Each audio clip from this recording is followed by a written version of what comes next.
Hi guys, आप लोगों का फिर से मेरे यूट्यूब चैनल पर स्वागत है। और मैं उम्मीद करता हूँ कि आप स्वस्थ होंगे, मस्त होंगे। तो आज हम लोग पढ़ने वाले हैं आपातकाल के उपबंध के बारे में, जो भारतीय राज्य व्यवस्था का एक विशेष चैप्टर है। और इससे अधिकांशतः क्वेश्चन पीसीएस में, वनडे एग्जाम में, ठीक ना, बनते हैं। तो इसको हम लोग देखते हैं कि संविधान में 3 स्थितियों में आपातकाल की व्यवस्था की गई है। 3 स्थितियों में आपातकाल की व्यवस्था की गई है, यानी कि 3 स्थितियों में आपातकाल लागू हो सकता है। पहला है युद्ध या बाह्य आक्रमण या सशस्त्र विद्रोह के कारण किसी देश के साथ युद्ध हो जाए, बाह्य आक्रमण हो जाए या सशस्त्र विद्रोह हो जाए, ठीक। तो पहला कंडीशन ये है। दूसरा कंडीशन राज्यों में संवैधानिक तंत्र की विफलता के कारण होता है, यानी कि किसी भी राज्य में अगर संवैधानिक तंत्र विफल हो गया है तो ऐसी स्थिति में आपातकाल लागू किया जा सकता है। फिर तीसरा जो प्रावधान है वित्तीय आपातकाल, ठीक ना। तो अगर ऐसा लगता है कि वित्तीय व्यवस्था, भारतीय वित्तीय व्यवस्था गड़बड़ है, ठीक, संविधान के उल्लिखित प्रावधानों के अनुसार उसे अकॉर्डिंग नहीं चल पा रहा है, तो ऐसी स्थिति में वित्तीय आपातकाल लागू किया जा सकता है। आपातकाल के दौरान सभी राज्य केंद्र के पूर्ण नियंत्रण में आ जाते हैं, यानी कि जब राष्ट्रीय आपातकाल लागू होता है तो ऐसी स्थिति में जो संपूर्ण राज्य हैं वह केंद्र के नियंत्रण में आ जाती हैं। अनुच्छेद 352 के तहत भारत का राष्ट्रपति युद्ध या बाह्य आक्रमण या सशस्त्र विद्रोह की स्थिति उत्पन्न होने पर राष्ट्रीय आपातकाल की घोषणा कर सकता है। तो राष्ट्रीय आपातकाल की घोषणा होती है अनुच्छेद 352 के अनुसार किन किन स्थितियों में? युद्ध या बाह्य आक्रमण या सशस्त्र विद्रोह की स्थिति में राष्ट्रीय आपातकाल घोषित की जा सकती है राष्ट्रपति के द्वारा। फिर हम इसमें देखते हैं आपातकाल की घोषणा का अनुमोदन संसद के दोनों सदनों द्वारा विशेष बहुमत से 1 माह के भीतर होना आवश्यक है, ठीक। यानी कि अगर आपातकाल लागू हो गया है तो ऐसी स्थिति में संसद के दोनों सदन यानी कि राज्यसभा और लोकसभा के द्वारा विशेष बहुमत से उसका अनुमोदन किया जाएगा, तब वह आगे फिर कैरी ऑन होगा, यानी कि बढ़ेगा। लोकसभा के विघटन की स्थिति में आपातकाल की घोषणा लोकसभा के पुनर्गठन के बाद पहली बैठक से 30 दिनों तक जारी रहेगी, यदि इस दौरान राज्यसभा द्वारा इसका अनुमोदन कर दिया गया हो। इसका मतलब ये हुआ कि अगर आपातकाल लागू है और ऐसी कंडीशन में अगर लोकसभा विघटित हो गई है तो आपातकाल तब आगे बढ़ाया जाएगा, ठीक, जब लोकसभा के गठन से पूर्व राज्यसभा उस आपातकाल का अनुमोदन कर दिया हो। साथ साथ लोकसभा के गठन के 30 दिनों के भीतर लोकसभा के द्वारा उसका अनुमोदन करना होगा। अगर ऐसा नहीं किया जाता है तो वह 30 दिनों के बाद जो राष्ट्रीय आपातकाल है वह समाप्त हो जाता है। फिर इसमें देखते हैं संसद के दोनों सदनों से अनुमोदन के पश्चात आपातकाल 6 माह तक जारी रहेगा तथा प्रत्येक 6 माह में संसद के विशेष बहुमत के अनुमोदन से इसे आगे भी अनंत काल तक जारी रखा जा सकता है। इसका मतलब ये हुआ कि अगर संसद के दोनों सदन आपातकाल लागू है और आपातकाल के 6 माह के अंदर संसद के दोनों सदन विशेष बहुमत से अगर उसे अनुमोदित नहीं करते हैं तो आपातकाल खत्म हो जाता है।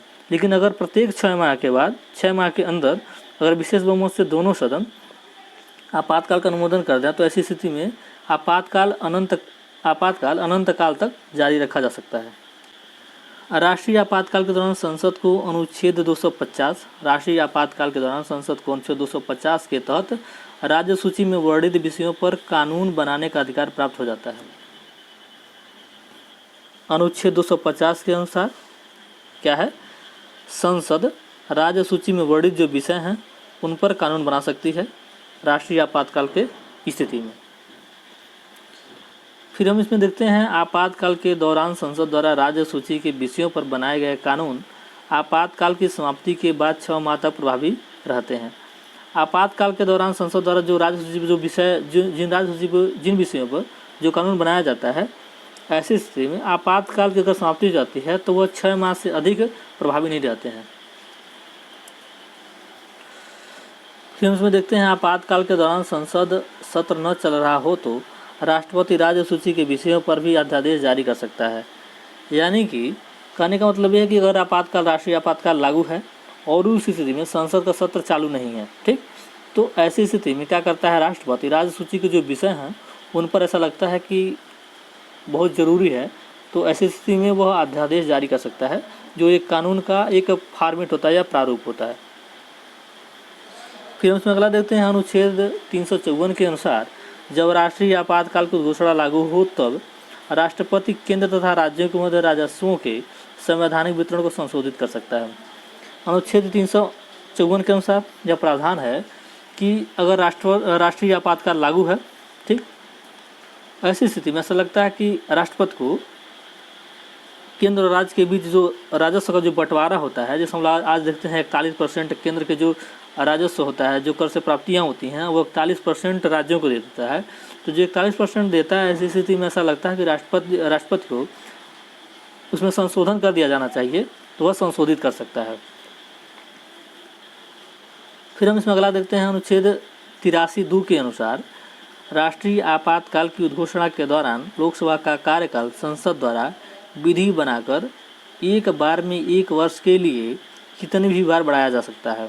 ठीक, अनुच्छेद 83(2) के अनुसार राष्ट्रीय आपातकाल लागू हो तो ऐसी स्थिति में लोकसभा का जो कार्यकाल होता है संसद विधि बना करके एक बार में 1 वर्ष के लिए कितनी भी बार बढ़ाया जा सकता है। ठीक, फिर हम देखते हैं आपातकाल की समाप्ति के बाद यह 6 माह से ज़्यादा नहीं हो सकता है। ठीक, यानी कि अगर आपातकाल आज समाप्त हो गया है तो इसके 6 माह के बाद तक, यानी कि 6 माह जिस दिन पूरा होगा उसके बाद वह यह जो प्रभाव है 1 वर्ष वाला, वह समाप्त हो जाता है। फिर इसमें अगला देखते हैं, अनुच्छेद 172 में के अनुसार संसद आपातकाल की घोषणा के प्रवर्तन में रहने पर विधानसभा की अवधि भी इसी प्रकार बढ़ा सकती है। यानी कि जैसे हम लोग उसमें देखे हैं अनुच्छेद 83(2) के अनुसार लोकसभा की अवधि बढ़ाई जाती है, वैसे अनुच्छेद 172 के अनुसार संसद आपातकाल की घोषणा के प्रवर्तन में रहने पर विधानसभा की अवधि भी इसी प्रकार से बढ़ाई जा सकती है। संविधान के अनुच्छेद 358 तथा 359 राष्ट्रीय आपातकाल के मूल अधिकारों पर प्रभाव का उल्लेख करते हैं। यानी कि अनुच्छेद जो 358 है और 359 है, मूल अधिकारों पर राष्ट्रीय आपातकाल में प्रभाव का उल्लेख करते हैं। जिसमें हम लोग देखते हैं क्या क्या है। जब युद्ध या बाह्य आक्रमण के कारण राष्ट्रीय आपातकाल की उद्घोषणा की जाती है तो अनुच्छेद 358 के तहत अनुच्छेद 19 द्वारा प्रदत्त स्वतंत्रता के 6 मूल अधिकार स्वतः ही निलंबित हो जाते हैं। इसका मतलब यह हुआ कि अगर राष्ट्रीय आपातकाल किसी कारणवश लागू है तो ऐसी स्थिति में अनुच्छेद 358 के अनुसार अनुच्छेद 19 द्वारा प्रदत्त जो 6 मौलिक अधिकार हैं, जिससे हम लोग पढ़ते हैं वाक्य में अभिव्यक्ति की स्वतंत्रता है, संगठन बनाने की स्वतंत्रता है, शस्त्र रहित सम्मेलन करने की स्वतंत्रता है, कहीं भी बस जाने की स्वतंत्रता है। तो ये जो 6 मूल अधिकार जो दिए गए हैं, यह अनुच्छेद 358 के अनुसार राष्ट्रीय आपातकाल की स्थिति में स्वतः मतलब बगैर कुछ किए ये अपने आप से निलंबित हो जाते हैं। ठीक, फिर उसमें देखते हैं इसके लिए अलग से आदेश जारी करने की आवश्यकता नहीं होती है। फिर हम इसमें अगला देखते हैं, अनुच्छेद 359 के तहत अन्य मूल अधिकारों अनुच्छेद 20 एवं 21 को छोड़कर के निलंबन से संबंधित प्रावधान है। यानी कि अनुच्छेद जो 359 है वह अनुच्छेद 19 तो अपने आप समाप्त हो जाता है, ठीक, अपने आप निलंबित हो जाता है, समाप्त नहीं निलंबित हो जाता है। लेकिन 359 के अनुसार उसके अलावा भी अन्य मौलिक अधिकारों को निलंबित किया जा सकता है। लेकिन 359 के अनुसार और 358 के अनुसार अनुच्छेद 20 और 21 को कभी भी निलंबित नहीं किया जा सकता है। यानी कि ये हमेशा अपनी कार्य स्थिति में रहती हैं। फिर हम उसमें देखते हैं, यह अनुच्छेद राष्ट्रपति को यह शक्ति देता है कि वह मूल अधिकारों के निलंबन को लागू करे। यानी कि अगर राष्ट्रपति चाहता है किसी मौलिक अधिकार को निलंबित करना तो उन 359 के अनुसार, अनुच्छेद 359 के अनुसार मौलिक अधिकार को निलंबित कर सकता है। फिर अनुच्छेद 352 के तहत आपातकाल अब तक 3 बार, यानी कि 3 बार, यानी कि 1962 में, 1971 में, 1975 में ये ठीक लागू हुआ है। फिर उसमें देखते हैं अनुच्छेद 356 के तहत राज्य में संवैधानिक तंत्र की विफलता पर राष्ट्रपति शासन की घोषणा की जा सकती है। यानी कि राज्य में अगर संवैधानिक तंत्र विफल हो जाता है तो अनुच्छेद 356 के अनुसार ही राष्ट्रपति शासन लागू किया जा सकता है। ठीक ना। फिर हम देखते हैं यदि राष्ट्रपति किसी राज्य के राज्यपाल से प्रतिवेदन मिलने पर या यह समाधान हो जाता है कि ऐसी स्थिति उत्पन्न हो गई है जिसमें उस राज्य का शासन इस संविधान के उपबंधों के अनुसार नहीं चलाया जा सकता है, तो राष्ट्रपति उद्घोषणा द्वारा उस राज्य की सरकार के सभी कार्य एवं कृत्य या शक्तियाँ अपने हाथ में ले सकता है। तो कहने का मतलब ये है, अगर राज्यपाल यह कह देता है कि राज्य में संवैधानिक तंत्र की विफलता उत्पन्न हो गई है या संवैधानिक तंत्र के हिसाब से संविधान के अनुसार राज्य का प्रशासन नहीं चलाया जा सकता है, तो ऐसी स्थिति में राष्ट्रपति क्या करता है, राष्ट्रपति शासन लागू कर सकता है या राज्य आपातकाल की घोषणा कर सकता है। यदि राष्ट्रपति को खुद भी अगर इसकी अनुशंसा हो जाए तो भी कर सकता है। ठीक, फिर हम इसमें अगला देखते हैं। इस दौरान संसद राज्य के बजट प्रस्ताव को पारित करती है, यानी कि जब राष्ट्रपति शासन राज्य में लागू होता है तो संसद क्या करती है, राज्य के जो बजट प्रस्ताव होते हैं उन्हें पारित करती है। इस प्रकार की घोषणा जारी होने के 2 माह के भीतर इसका संसद के दोनों सदनों द्वारा अनुमोदन होना चाहिए। यानी कि अगर राष्ट्रपति शासन लागू हो गया है तो ऐसी स्थिति में 2 माह के भीतर संसद के दोनों सदन के द्वारा अनुमोदन किया जाएगा, तभी वो आगे बढ़ता है। यदि घोषणा दोनों सदनों द्वारा स्वीकृत हो तो राष्ट्रपति शासन 6 माह तक चलता है। यानी कि अगर 2 माह के अंदर अनुमोदन कर दिया जाता है संसद के द्वारा, तो ऐसी स्थिति में वह जो राष्ट्रपति शासन है वह 6 माह तक आगे बढ़ जाता है। प्रत्येक 6 माह पर संसद की स्वीकृति से इसे अधिकतम 3 वर्ष की अवधि तक बढ़ाया जा सकता है। इसका कहने का मतलब है, अगर 6 माह बढ़ता है उसके बीच में अगर उसके लास्ट तक अगर संसद द्वारा अनुमोदन कर दिया जाता है, तो ऐसी स्थिति में यह जो राष्ट्रपति शासन है वह 3 वर्ष की अवधि तक अधिकतम बढ़ाया जा सकता है। फिर इसमें देखते हैं, राष्ट्रपति शासन का प्रस्ताव सदन द्वारा समान बहुमत से पारित किया जा सकता है। यानी कि अगर जैसे जो 6 माह की जो भीतर की जो अनुमोदन की बात की जाती है, तो वह सामान्य बहुमत से अगर लोकसभा और राज्यसभा पारित कर देते हैं तो वह लगातार 3 साल तक बनी रहती है या लगातार 3 साल तक राष्ट्रपति शासन लागू किया जा सकता है, यानी कि उसके बाद नहीं हो सकता है। फिर हम अगला देखते हैं, अनुच्छेद 360 के तहत वित्तीय आपात से संबंधित प्रावधान उल्लिखित हैं। अनुच्छेद 360 के तहत वित्तीय आपात से संबंधित प्रावधान उल्लिखित हैं। राष्ट्रपति यदि संतुष्ट हो कि ऐसी स्थिति उत्पन्न हो गई है कि भारत या उसके किसी क्षेत्र की वित्तीय स्थिति खतरे में है, तो वह वित्तीय आपातकाल की घोषणा कर सकता है। यानी कि वित्तीय आपातकाल की जो घोषणा की जाती है अनुच्छेद 360 के अनुसार की जाती है, राष्ट्रपति के अनुसार की जाती है, यानी कि राष्ट्रपति के द्वारा की जाती है।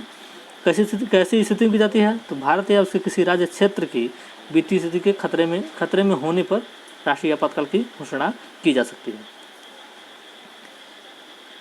इस उद्घोषणा के जारी होने के 2 माह के अंदर संसद की स्वीकृति मिलना अनिवार्य है।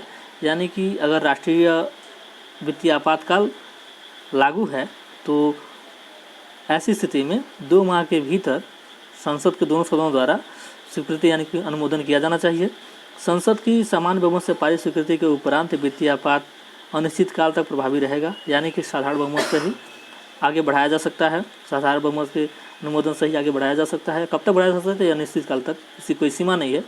ठीक, जब तक इसे पश्चातवर्ती उद्घोषणा द्वारा वापस न लिया जाए। यानी कि जब तक राष्ट्रपति अगर उद्घोषणा करते हैं कि आज से वित्तीय आपातकाल समाप्त है, तो ऐसी स्थिति में वित्तीय आपातकाल समाप्त हो जाता है।